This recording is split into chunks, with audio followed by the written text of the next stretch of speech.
पूछ लूंगी तुम ना मिले हो तो। हो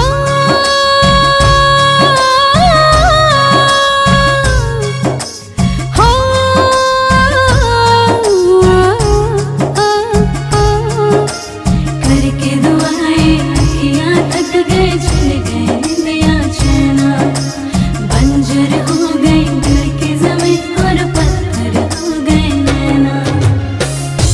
आज हम हैं यहाँ, कल अगर ना हो तो रब से मैं पूछ लूंगी तुम ना मिले हो तो। ऐ खुदा बता अब क्या है मेरा दोस्त, क्यों अब तक आई ना उन्हें मेरी होश। ऐ खुदा बता अब क्या है मेरा दोस्त, क्यों अब तक आई ना उन्हें मेरी होश। रब्बा मेरे छिन गए हैं चैन वे, रब्बा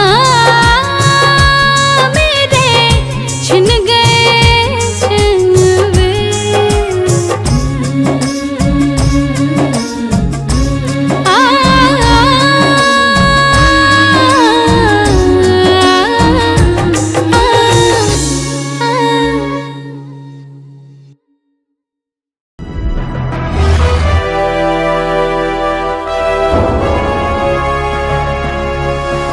सोनोटेक कैसेट